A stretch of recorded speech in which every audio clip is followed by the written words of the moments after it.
You can absolutely conquer whatever it is you choose to confront. In this show, we talk PTG, we listen and believe, we support and empower. Hey, Garcia here. Thank you for tuning in and welcome to Confronting Domestic Violence, which is not intended to ignite any triggers. For what you want to conquer, you must confront. Today, I have a guest who is willing to openly share their story. It has been another person's experience that became a life-saving resource for someone else many of times. Thank you, thank you, thank you, and welcome, Ada Laida. Oh, thank you. Thank you for having me, Garcia. It's a pleasure to be here today to be able to say my story and perhaps reach one or two of your listeners to really turn their lives around as we all want at some point when we're facing those emotions that we wish life would change in an instant, but it takes a longer time to get over it. And when you do, it does give you a sense of relief. So thank you for having me. It is my pleasure. So you have such an interesting background, a phenomenal present, a inspiring future. Thank you And very much. I Thank am you. yes, and I'm so elated that you're willing to openly share your story. So we are ready when wherever you want to begin, and we'll just glide right through. Thank you so much. Thanks. Well, my journey, I want to start New Haven, Connecticut, is where I decided to take my children from the Bronx, where I was raised, to be raised in a more quiet setting. The Bronx, the South Bronx. I knew the South Bronx. I ran it. It was wild at times. And so when I became a parent and I had my first child, I was like, you know what? I don't want to raise her here. I want to raise her somewhere where there's, the white picket fence, the nice car garage, the school down the block, and the nice market. But that was an image that I had created myself back in the 70s when I was growing up. A lot of television. We didn't have all the channels we had now. And so what I was watching was Little House on the Prairie and the Waltons. And so that created the family sense for me, where the reality of it was that I lived that fantasy through television and never had a real family behind me. And so that came to a really, really tough time in my life, you know? And so when I left the Bronx, came to Connecticut to raise my kids, that relationship was not the ideal one either. And so there was not that much physical in my first relationship, but it was more of economical and lack of responsibility for my two children. I had two daughters with my first relationship. Ending the relationship and walking away knowing that there could be more, it could be different, is risky because you don't know how the other person is going to react. You don't know how they're going to take that rejection, because either way, you're walking away for your own safety and the safety of your kids. But at the same time, that person doesn't see it that way. They'll see it like you're walking away from them and they'll take it as something personal. Well, I'm walking away from your behavior. You need to separate yourself from your behavior. And I have no control over that. And I didn't learn that until later, where ironically, I became a facilitator for domestic violence, later in my life. And so going into the world of how do I say it? The Like social media. No, it's social like this. services. Yeah, like social services, exactly. It's like the social services area where you're helping people where they feel lost.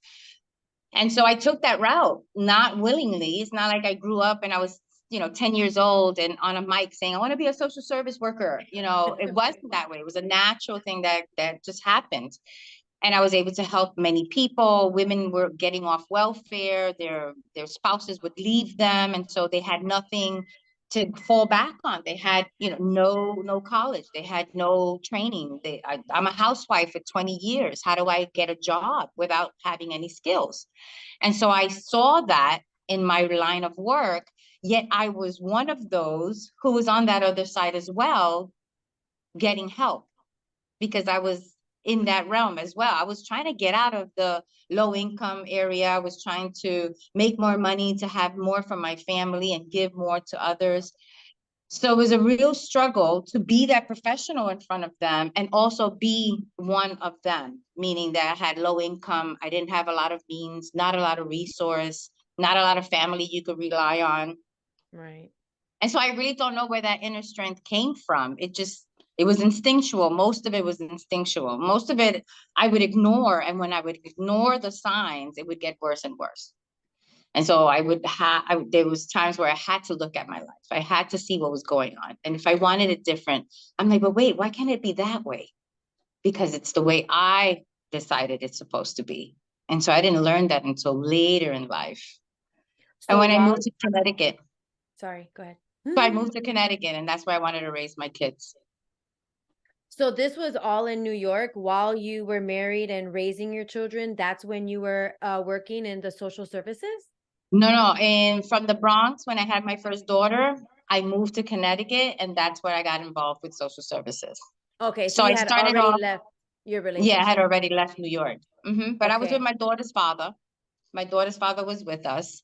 It wasn't a really good relationship because of lack of responsibility. So I held up a lot of responsibility on my own, where he would pick up a job on a Tuesday and by Friday he would leave it or walk out without understanding that you're walking out of the responsibility that you need to take care of your children and me while we are working together to raise this child. And so that was my first encounter with not getting the support of the other parent. And Yeah. so that was a struggle all the way until I finally left that relationship. He went on his own and I stayed alone with my kids for a while until I met my ex-husband. Now, this was the total opposite. This was a different type of domestic violence. So when you think of domestic violence as a facilitator, I've been told, it is not physical only. And people need to really understand that. It is not the typical punch in the face and you have a bruise in your eye. It's more than that. It's emotional. It's financial. It's a sense of control. You know, there's methods of manipulation that are weaved in between the words of I love you and I care for you and I trust you. Do you trust me? And so we fall into that category of, oh, this is all good. But in reality, if you don't have your freedom in a relationship, you have nothing. That is so true. So true. And so when we're paying the price for someone else's debt, that's unfair. I don't have to pay someone else's betrayal or lies or cheating or whatever happened before I came along. Right. I'm not the one that, I'm not the one that took away from you as your parents. Your parents were there, your parents weren't there. That's not something that I can fill. That's a void that I could never fill. Those are shoes I would never be able to fit into. And yet there are some individuals that will hold that against their partner because it's the closest person to them. And so love is one word, but love, that's a complicated web we all want to weave. I'm That's telling you. right. No, The love five is love one word, languages but will the help. description is long, long, long, long. So as a facilitator, what could you say now, did you identify like as a pattern? What Mm. are some of the patterns that you've recognized? So in my marriage, I saw the patterns of financial abuse. So the financial abuse was that he held a very good, lucrative, I would say a lucrative job. It was a very good job that he would get paid on a weekly basis with overtime pay, approximately between 1,500 to 2,000 a week. With that being said, I was still working the nonprofit agency as a facilitator. And in Connecticut, nonprofits do not have that big lucrative budget. We all work over either a contract, you have a 5-year contract, this is what you're getting, this is the budget that you have for your facilitators. And so it's not a lucrative job, but in the long run, for me, the way I took it, I wasn't doing it for the money that I was getting. I was doing it because of the education that I was learning, and I was helping others, and I was good at it. And the more I did it, the better I felt. And and when, eureka's happened in groups, it was just the most amazing thing. And so that working in that field helped me understand that there are people that do want a second chance, that they do want to turn their lives around, that what happened was an isolated incident. But then there are those that are, it's a habitual thing, and it's much deeper than that, and you'll need a longer, time to heal or to get to where you're at, because you're violent. Why? Where is it? Where's it coming from? And so I saw a lot of people turn around in my groups. So money, for me, my relationship with money has never been that great, but at the same time, it had hindered a lot of my progress to move forward. And so some of it was that if I couldn't meet the bills of the household, if I failed at that, he would hold that over me. And he would help me until it was too late, until I had to go to him and say, listen, I'm short on the light bill. Can you help me? Wow. Every 2 weeks, I came home with 5 and change. Every week, he could come home with 1,500 to 2,000 with Right. overtime. And Right. so there was a dramatic financial difference, but there wasn't a togetherness, as we were legally married through church. I had the whole dress. My kids were my bridesmaids, everything. And so it was great. I felt like I was really like getting into the society level of being okay, being financially secure, having someone that has a real job, that doesn't, take it for granted and leaves it the next week. And I'm worried, where am I going to be with my kids? Because eviction is a real thing. Yeah. Hunger is a real thing. Yeah. Like, I know to give one cookie to myself, but I could give the rest of the food to my children, because I know how to fast. Right. I could go without for a couple of days. I actually practice going without water, just in case someday we have water shortage. I could handle a couple of days without no H2O, but come on, Right. you can only take but so much. And so with that being said, it's a tough road. It really is. But what I really learned out of all of this, out of all of the patterns, it was that I never really spoke up for myself. And when I did, the manipulation worked. Did you get that? Yeah, the manipulation worked, making you feel guilty, or that word love again. And so when the manipulation works, this stops fighting. This stops. Okay, so maybe I am just making, maybe I'm exaggerating. Maybe it is my fault. Maybe I should do more. Mm. Maybe I shouldn't be, where I'm at right now. Maybe he's right. And so when you start doubting yourself and you start second guessing your intuition, when you start second guessing what your mind is telling you, what you are trained by professionals, because these people were PhDs. I had professors in front of me talking about domestic violence and patterns and behaviors. And so as I'm listening to all of this, and I'm connecting to it personally, not as a professional, but I'm connecting to it personally, it means something's wrong at home. Right. What, why am I feeling this way? If they're telling me that life is supposed to go this way, but I'm living my life here and it's going the opposite direction, and I'm having this friction and it's not flowing in a nice, specific way, what is wrong? What's going on? And so I finally put two and two together. I gathered evidence that I stumbled across. Hmm. And so with that one piece of evidence, I could finally put a stop to my whole relationship, all of the abuse. I was able to walk away. And I can't say I walked away unscathed, but I could say that I walked away with gratitude, because Okay. things could have gone the other way. The house, I would tell you that my marriage home had 3 guns inside of a safe. And only did Two, only he have did only he have the key or the code? yeah, it was his safe. Two were professional. One was professional. Two were professional. One was private. One was Was personal. was that was that ever a threat? to you? Never in the time that we were together and married. It wasn't a threat, but it was there. I was always aware that that box was there. Right.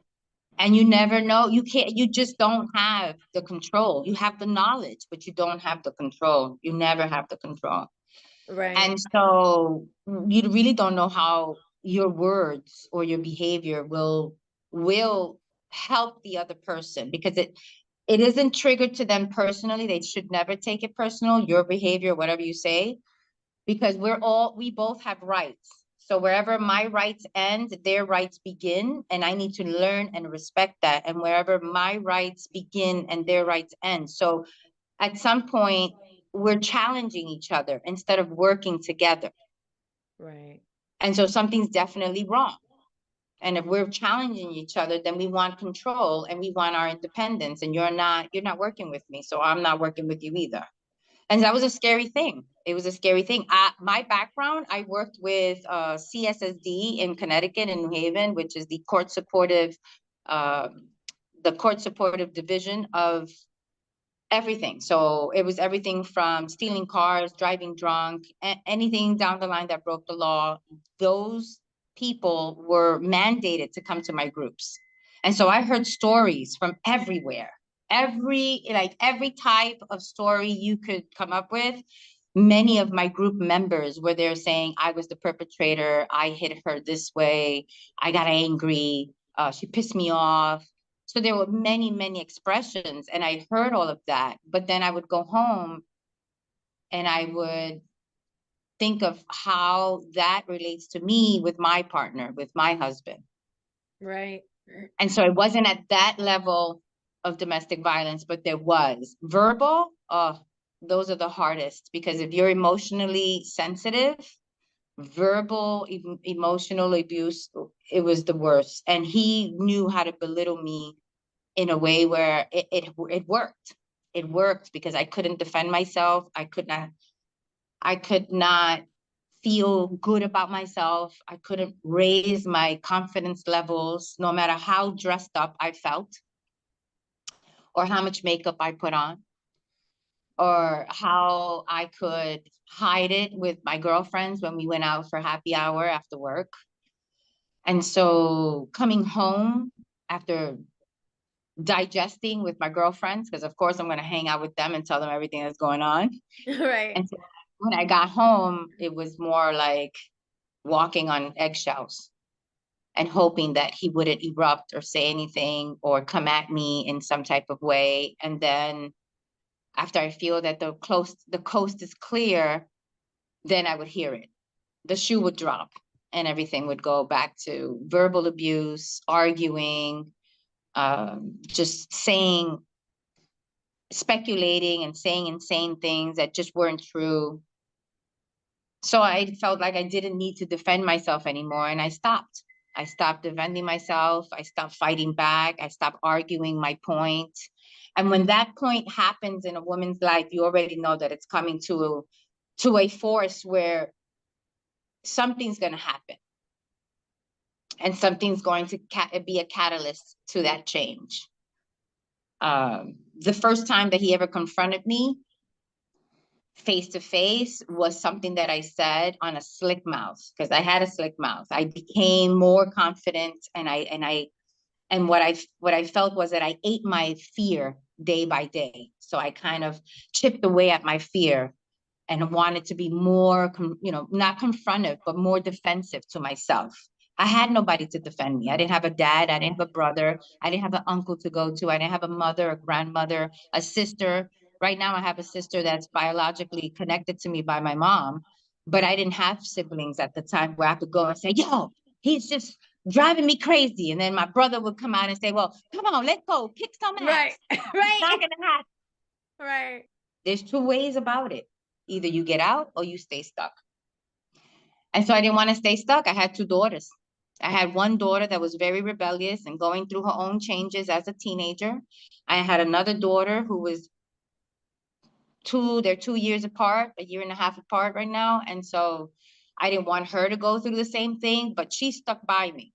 The other one was older and she just decided to do what she wanted to do. And that was okay. I let her be. I let her become her own person. Right.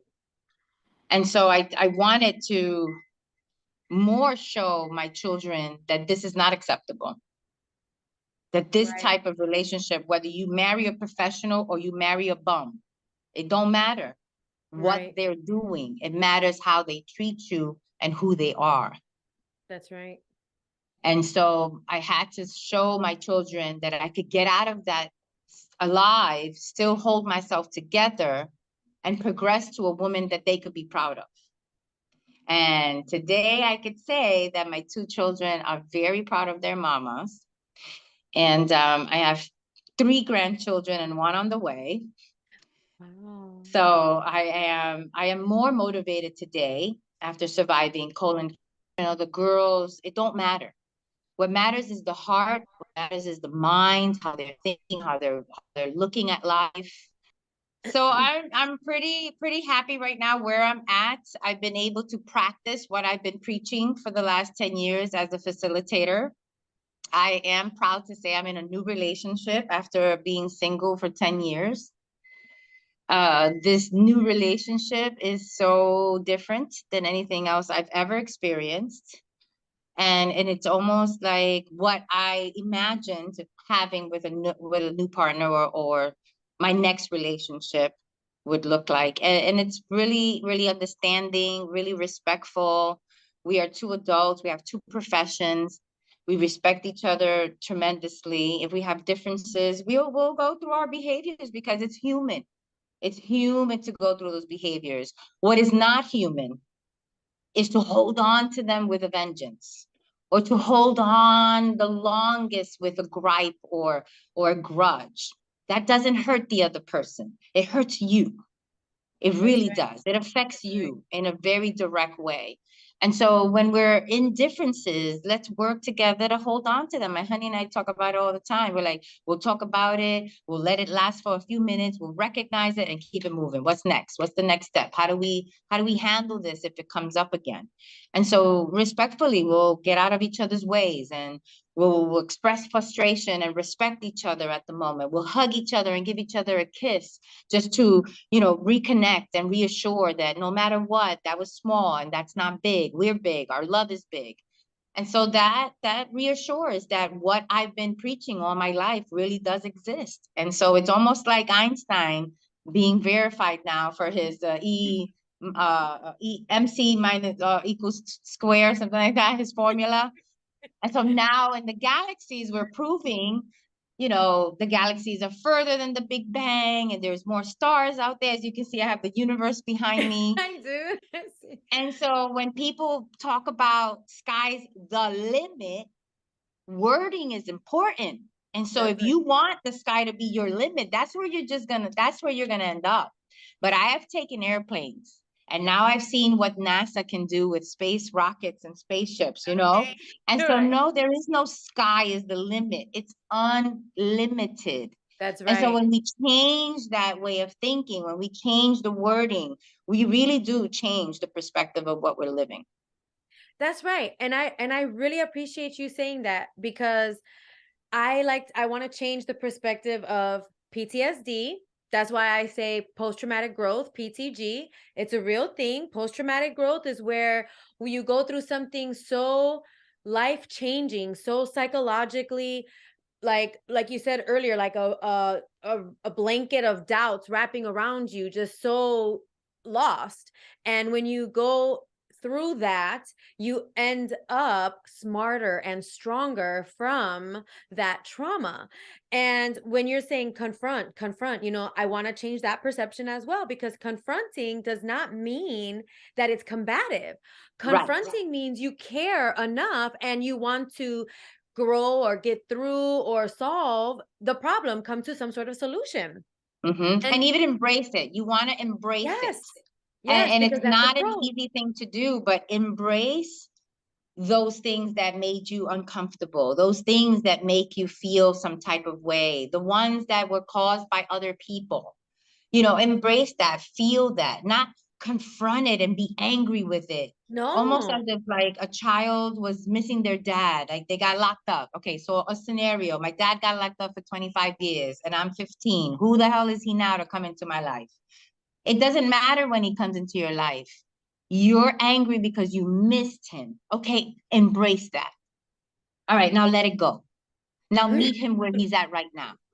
Yeah. And that is your relationship. Begin there. And so when you stop and start, we do that all the time. It's just that we do it as a natural, habitual way that we don't see that. But when we start a marriage and we end in divorce, that's a start and stop. Yeah. When we start from a divorce as single, that's a start and stop. That's When right. we begin again to date, that's a start and stop. And That's right. so all our lives we're going through those motions, but we're not really labeling that. And so it's hard to tell when we're doing those transitions. But when you become aware, that is key to how you want to maneuver your life and maneuver with other people and set those boundaries. Very important to set those boundaries. That's right. And as soon as you become aware, you are then empowered because your choices are then yours and your behaviors you're responsible for. You do not have to react. You can respond accordingly based on your core values. Exactly, exactly. And they're learned. They're not, innate. Some people assume that this is all innate stuff. You know what's innate? The color of your eyes, the shape of your nose, and how many toes and fingers you have. That's what you're born with. Now, in a developmental stage, those things like common sense and being nice, you learn those. You learn them because you manage your behavior.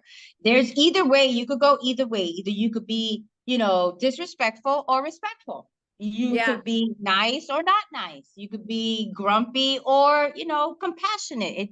It is a choice. And all of these behaviors are out there, but you don't have to use them all. Right. And I live by I'm being better instead of bitter. you know, I mean, I am a survivor of a double attempted homicide. I was 1,000 miles away from home. I know what it's like to, not have food, have the electricity go out, and all kinds of stuff, and not have a roof over my head. So I really, really connect with you on that level. And to summarize a bit of what you said, you went through verbal abuse, you went through financial abuse, you went through the it wasn't necessarily the scare tactic or the threatening, but it was like you said, in the back of your mind you knew the guns were there, you knew that he was the only one that had access to them. You were going out with your girls to get that support and that community feeling of just like you're not alone, but yet Right. when you get home you're on those eggshells. So it was like night and day, like you were saying. And then all those accusations, sometimes those are projections actually from the other person, And and I've learned also, that. yeah. And Yes, also that manipulative way where it's like, I love you so much, but is it that you love me so much or you're being more controlling and possessive? There's a lot of different ways to kind of, I guess measure or identify when too much is too much. And for those listeners that are out there, for the younger generation, it starts in high school when you're trying to run from mom and dad and you don't want to be at home and you want to be out and your hormones are going and you just, exactly. feeling everything. So it's like when do you recognize as a human being that you're outside of who you genuinely are? It's almost as a, for me, my description was, this doesn't feel right. Yeah. It just didn't feel right. It didn't feel, no matter how I tried, no matter how I looked at it, no matter what I changed, it still ended up in a argument. It ended up negative. I ended up crying. I ended up feeling that like I was suffering, like I didn't belong. I felt rejection in a lot of different levels. I actually felt a lot of rejection from his children too. Oh, And wow. so that was not something that went away. It was constant throughout the whole relationship. Yeah. So would we agree to say if you don't feel loved, if you don't feel welcomed, if you don't feel embraced, if you don't feel like you're wanted where you are, then you're in the wrong space. Exactly. Exactly. Yes. Yeah. I Yes. think I think that's a simple way to kind of put it. And the harder part of that is coming to an understanding to say, yes, that's where I'm at, but where am I going to go if I have no place else left? I don't have a place to run to as far as shelter. I don't want to take my daughter to a shelter or a domestic violence shelter because of the way the programming is there. It's not like you're in your own space. You have to share space with other victims and other clients that are there looking for help and shelter as well. So do And you want to put your child in that situation? I was in that situation at one point or another, living in a shelter with my kids. So it's yeah. not a very nice picture, and it doesn't feel good egotistically, because we have egos too as women, Oh yeah. Oh yeah. but it doesn't feel right, it doesn't look good. And so You're absolutely right. We do have egos. We do. And we don't want to expose our children to some things, even though we left what we didn't want them to be exposed to already. That puts us in that predicament of where do you go, especially when you don't have family around and right, or you don't want to go to the place that you know he would go to find you. exactly. So yeah, there is a lot to think about and consider, and you do what you feel is best, and you can only give your best with what you have at that time. So to hear Hmm. that now, your daughters are proud of you, you have grandchildren, another one on the way, the relationship that you're in right now is what you've dreamed of and like considered basically since you've been divorced, knowing that you Yeah. wanted to have a companion again and be together again. You just knew what I always say, what you don't want. If you don't know what you do want, you damn skippy know what you don't want, and you start from there. Yes, exactly, exactly. Well, nope, that's not what I want. Keep it moving. That's right. Exactly. That's right. And one thing that we did not touch on that I do before we close up or wrap up here is that what you mentioned behind the scenes earlier is that you really didn't recognize that you were in that type of hostile domestic violence type of relationship until you were out there helping other women. Mm-hmm. Yes. And so across the board with that therapy, I was able to be trained in it and be very successful with. And with that being said, it taught me that when I went to the trainings, and I had the trainings from professors and PhDs and people who wrote books on the CBT training, I said to myself, wow, but I'm going through that right now. I'm like, that can't be, because we're at a different level of society. We're at a professional level. He has a professional job. I also have a professional job. Like, we should not be going through that right now. We should know better, right? We should know better. Right. And so with that being said, as I'm going through these changes, a significant event happened in my life that I left. We had broke up, we had left each other, and then we came back together, reconciling for the second time, a very brand new marriage. So I knew that the things were broken from the get-go. But at the same time, I'm teaching this and I'm learning this and I'm going through it. And I said, wait a minute, this doesn't, no matter how much married I went through, no matter what we had, no matter what events we took, abuse is abuse, and it feels like it doesn't make sense. It's hurting me. I don't want to be here anymore. Right. And so at some point when I found the evidence, going into other details as far as what could have happened under anger. And Right. so I'm happy that I was able to confront him that way. And so this is the evidence. This is what proves to me that you're not a good person, that we are not a good match. And so I'm walking away, and thank you very much. I'll file for divorce and you'll be notified by my lawyer. And so that's how, without a lot of more details, that's how it really went. And I saved myself out of misery. That's right. And, hats off to you because it's not easy. So many people will reconcile two, three, four, five times. And, you know, everything for a reason. I believe that things happen for a reason that we don't even recognize or in our control. And if you were not that facilitator doing those things to receive all this education and knowledge and be the rock for them, and, you became the rock for yourself. Yeah. And that Hmm. That right there is that, that clarity, that purpose, that commitment, because it's you and your babies. And Yes. regardless of how old they are, your kids are your babies no matter what. And like you said before, you want them to be proud of the mom that you are. And they are. Absolutely. And you set the tone, you set the standard, you showed them. It wasn't just talking and letting them know, oh, it's bad in the world. No, they went through it, and then they also saw you leave it, which Exactly. is Exactly. that's so empowering. I mean, I think that's a Mhm. a huge gift that a mother could give their daughter. Thank you. Thank you. And they are very good right now. I still coach them to this day. They still Oh come yeah. to me and ask me, hey, mom, this is going on. And I will look at it for what it is and say, so how do you feel about that? What do you want to do with that? Which way do you want to move? Because I gave my children the autonomy to be their independent self. And I think that's the magic between parenting your children, is letting them understand that they do have a mind of their own, that we can't control all their moves. Give them that space to be gifted and say, well, this is how I feel. This is how I want to express myself. And I've been like that with my children. And so being that facilitator helped me apply that to myself. One thing I do not believe in is being a hypocrite. Right. That don't work for me. I'm That's sorry. right. I don't know where I got that from. Maybe, I'll do like an ancestry type of thing and see if my great great grandmother was that way. But I'm not a hypocrite.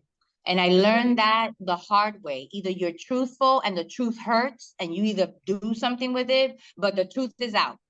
You see what I'm Yep. saying? There's no Yep. more after that. The truth is the truth, and you can't fake it. If you want to lie, and so when we tell ourselves those lies, that is when we're not being honest with ourselves. We're not being loving to ourselves. And That's so right. that give 100% to people outside of you. No, bring that back, turn that around, bring You it back have to to. you. And so Yes. when you give that to yourself, then you know where you stand and you know That's what you can give. And so learning about yourself is really important, Self-development, I encourage it 100%. If you have someone that you admire, if you have someone you follow, don't emulate them, but take the core gems and add them to your own personality and develop that. That That's is right. your personality. It's almost like recipes. You take a Yeah. little recipe here, there, and everywhere, you put it together, and then you make it your own. And it's like, pa mi gente, que lo que hay. And Y yo soy so loca que yo echa sofrito en cada cosa, ¿ok? A mí no me importa. el sofrito le da más gusto. Yeah. Oh my gosh. Oh, this was great. I really loved having you as a guest, and I would love for you to share with the audience the words of wisdom you shared to me backstage. And ladies, this is post-traumatic growth. I take it away. With post-traumatic growth, it just shows that there's been a completed healing, that there's a healing and you're going forward and you're being that example that it does work, that there is life after trauma. And so you don't stay with the PTSD and it's stuck there. No, now there's a way out. And so hashtag 2023, it's all about me. So let's do this. 2023 is all about me. Hashtag give back to yourself. It's not about being conceited. It's not about being, selfish, or you're just, thinking all about yourself. No, sometimes we do. We have 24 hours. Everyone's given 24 hours. How you use those 24 hours, that's up to you. You can wake up at 3 o'clock in the morning and give yourself some love, That's and then at 7 o'clock, you give your love to your kids, you give your love to your husband, you give your love to your partner, you give your love to the person you're taking care of. You give it, but you gave yourself already. You see, you took time out from whatever sleep you were in. Wake up to go do pee pee. Then you come and you do a little prayer for 15 minutes. Who cares? We all know we get up in the middle of the night to go to the bathroom. Give yeah. yourself some love right there and be like, yeah, this is good. I love me. I'm so good. I feel good. I'm proud of myself. Regardless and through the hardest times, because when you have that feeling of doubt, that feeling of insecurity, that feeling of you can't go any further, you can go further. Just despite that, keep going. Despite that, just keep showing up, because when you do show up, it makes a difference. It makes a dent into your own self-development. So hashtag 2023 is all about me. That's right. That's right. And that's how we're going to end the show. Thank you, everybody, for tuning in. And Thank you thank very you. much. Thank you for having me. And we say in Japan, arigato gozaimasu, means thank you very much in a very professional way. I love it. Thank you for sharing that too. Thank you, Garcia. Thank you so much. Oh, would you like to leave your IG or any information where people can find you? Oh, sure. I have a email address called askthea123now@gmail.com.